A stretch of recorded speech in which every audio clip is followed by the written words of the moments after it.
O capítulo 25 de Gênesis é um marco de transição. Ele fecha a era de Abraão e abre a história de seus descendentes, mostrando que a promessa divina não se encerra com a morte do patriarca, mas se estende como uma corrente viva que atravessa gerações. Abraão, já avançado em idade, toma outra esposa, Quetura. Dela nasceram 6 filhos: Zinrã, Jocsã, Medã, Midian, Isbaque e Suá. Esses nomes não são meros registros genealógicos, são ecos do espalhamento da descendência de Abraão, formando povos que, séculos depois, se tornariam rivais e nações em conflito com Israel. É um lembrete sombrio. A bênção de Abraão se expandiu, mas nem todos os seus descendentes herdariam a promessa. Aos filhos das concubinas, ele deu presentes, mas a herança plena foi reservada somente a Isaque, o filho da promessa. Aqui vemos um princípio teológico profundo. Há bênçãos que alcançam a todos pela bondade divina, mas a herança eterna pertence apenas aos escolhidos. O texto, então, nos conduz ao fim da vida de Abraão. Ele morre em boa velhice, velho e farto de dias, e é sepultado junto a Sara, na caverna de Macpela, o mesmo campo comprado a preço justo dos heteus. Isaque e Ismael, irmãos divididos, se unem silenciosamente para sepultar o pai. Este detalhe é carregado de peso espiritual. Mesmo em meio a conflitos e destinos distintos, a morte de Abraão reúne os filhos em um único ato de despedida. É como se a Escritura lembrasse que todos os homens, justos e injustos, se encontram diante da morte, mas só os que pertencem à promessa seguem para além dela com esperança. Após o fechamento da vida de Abraão, o capítulo abre a genealogia de Ismael. 12 príncipes saem de seus lombos, formando nações que se estendem desde Avilá até Sur, perto do Egito. O número 12 não é casual. É um reflexo sombrio e paralelo da estrutura divina que Deus mais tarde levantaria em Israel. Mas aqui é o número da carne, da descendência não escolhida, marcada pela promessa de multiplicação, mas não pela eleição. Ismael morre e expira na presença de todos os seus irmãos, cumprindo a palavra que já havia sido dita. Ele seria um homem selvagem, sua mão contra todos, e todos contra ele. Só então a narrativa se volta para Isaque, o herdeiro da aliança. Rebeca, sua esposa, era estéril, e ele clama ao Senhor. O útero fechado é mais do que uma dificuldade humana. É o sinal de que a promessa não depende da força do homem, mas do sopro de Deus. E Deus responde.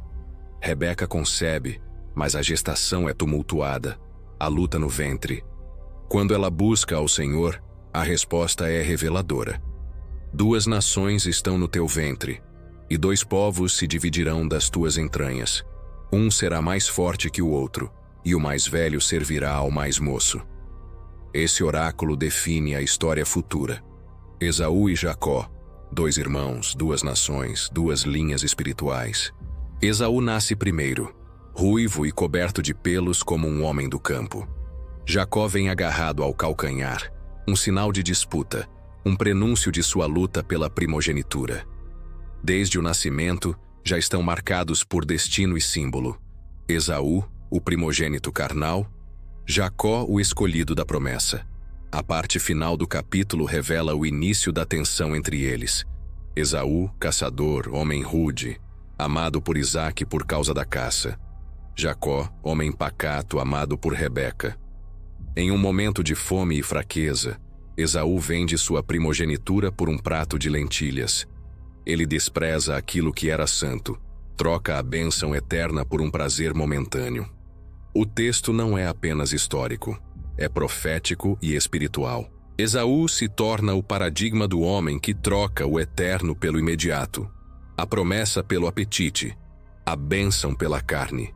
Assim, Gênesis 25 se ergue como uma transição carregada de peso teológico. A morte do patriarca, a expansão das nações, a confirmação da eleição e o nascimento da linha que carregará a promessa até Cristo. Tudo aponta para um mesmo princípio sombrio e glorioso. A promessa de Deus nunca falha, mas não pertence a todos. É reservada aos que Ele escolhe, e nela está a semente da salvação.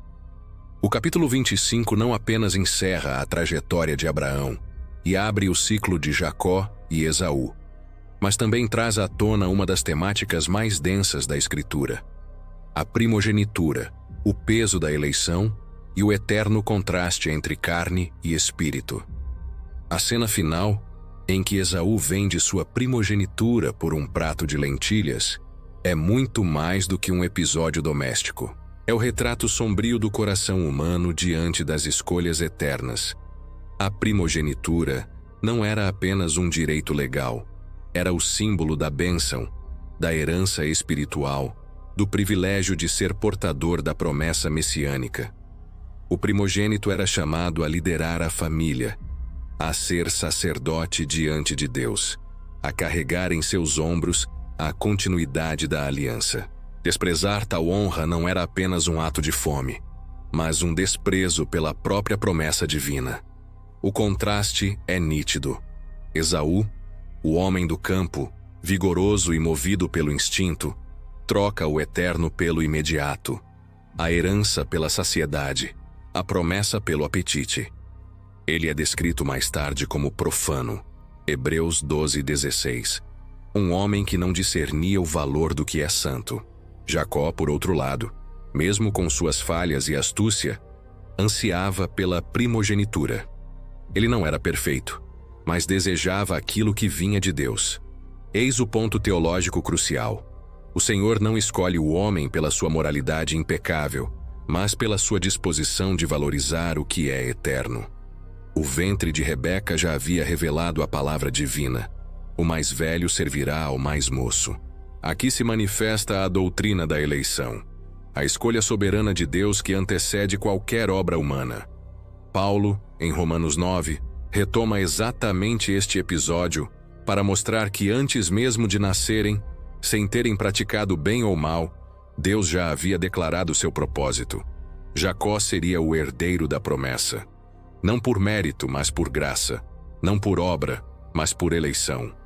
É um texto que escancara a realidade dura e gloriosa de que o chamado de Deus não depende da vontade do homem, mas da vontade soberana daquele que chama. Esaú, ao vender sua primogenitura, torna-se um arquétipo bíblico. O homem que vive pela carne, que enxerga apenas o imediato, que troca o sagrado pelo profano. Ele é o retrato de muitos que, ao longo da história, rejeitam o chamado de Deus por migalhas do mundo. Jacó, mesmo com sua natureza enganadora e seus atos questionáveis, é o eleito que, moldado pela disciplina divina, se tornará o patriarca de Israel. Aqui se revela um mistério profundo. Deus escolhe os que o mundo despreza, chama os fracos e imperfeitos e transforma-os em portadores da promessa. Esse contraste encontra eco direto no Novo Testamento. Hebreus 12 adverte os crentes a não serem como Esaú, que por um repasto vendeu a bênção eterna, e mais tarde, mesmo chorando e buscando arrependimento, não pôde reverter a decisão. A Escritura usa Esaú como alerta contra a superficialidade espiritual, contra a negligência das coisas santas e contra a inversão de valores que coloca o presente acima do eterno. Já Jacó aponta para a obra de Cristo de forma tipológica.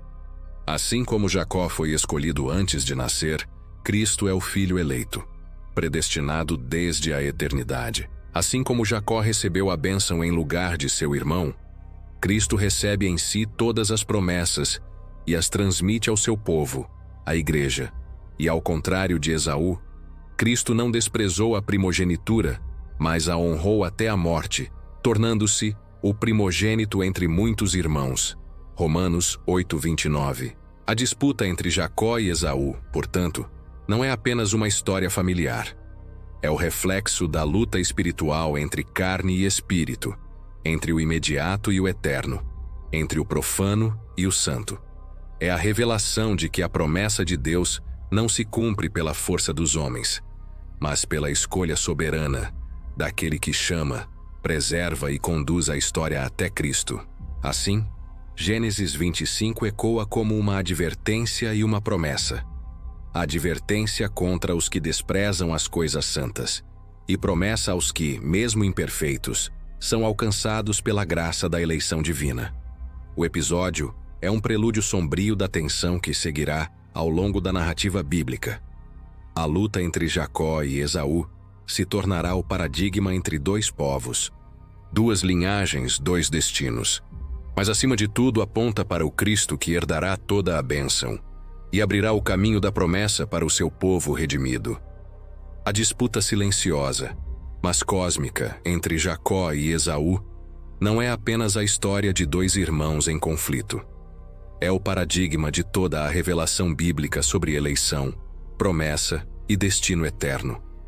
No ventre de Rebeca, a voz divina já havia estabelecido a linha que dividia não apenas uma família, mas dois povos, duas histórias, dois caminhos. Duas nações estão no teu ventre. E de fato delas surgiriam Israel e Edom, os filhos da promessa e os filhos da rejeição. Esaú representa a linhagem da carne, o homem natural, aquele que se curva ao instinto e despreza o invisível. Jacó representa a eleição da graça, o homem imperfeito, mas chamado, frágil, mas separado, enganador, mas escolhido para ser transformado. Essa tensão percorre toda a Escritura. Caim e Abel, Ismael e Isaque, Jacó e Esaú. Sempre o contraste entre o filho da carne e o filho da promessa. O apóstolo Paulo, em Romanos 9, ergue este episódio como prova da soberania divina. Antes de nascerem, antes de qualquer obra realizada, Deus já havia decidido. Amei Jacó e odiei Esaú. Palavras duras que ecoam como trovão sobre o orgulho humano. Não se trata de méritos, de esforços, de moralidade natural, mas da escolha soberana daquele que tem misericórdia de quem quer e endurece a quem quer. O caso de Jacó e Esaú expõe o coração da eleição. Um mistério que humilha o homem e exalta apenas a glória de Deus. Mas não se trata de arbitrariedade. A eleição na economia divina não é apenas escolha de uns e rejeição de outros. É parte de um plano maior, que culmina em Cristo. A linha de Jacó não foi escolhida por perfeição, mas porque dela viria o Messias, o verdadeiro Israel, o filho da promessa. Esaú, ao vender sua primogenitura, selou seu destino como arquétipo do profano. Jacó, ao desejar a bênção, mesmo que de forma torta, revela o anseio pelo eterno que só seria plenamente satisfeito em Cristo. Assim, a história destes gêmeos ecoa no horizonte da eternidade. Jacó é moldado para se tornar Israel, o povo da aliança. Esaú gera Edom, a linhagem que, em diversos momentos, será inimiga do povo de Deus. A Bíblia, em toda a sua extensão, mostra Edom como símbolo da resistência contra o plano divino, e Israel, ainda que infiel muitas vezes, como testemunha da eleição irrevogável.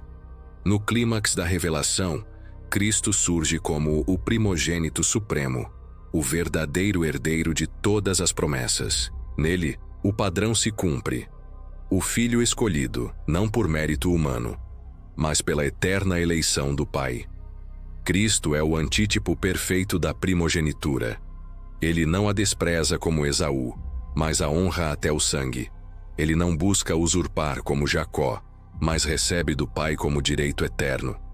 Ele não se alimenta de um prato de lentilhas, mas entrega seu corpo como alimento eterno para o seu povo. Nele, a eleição encontra sua plenitude. Os que creem são feitos co-herdeiros, participantes da promessa, filhos adotivos que recebem a herança não por nascimento humano, mas pela fé. A narrativa de Gênesis 25, portanto, é mais do que um relato de família. É um espelho do plano divino, um prenúncio do Evangelho, um alerta e uma promessa. Alerta, porque o desprezo pelas coisas santas tem consequências eternas.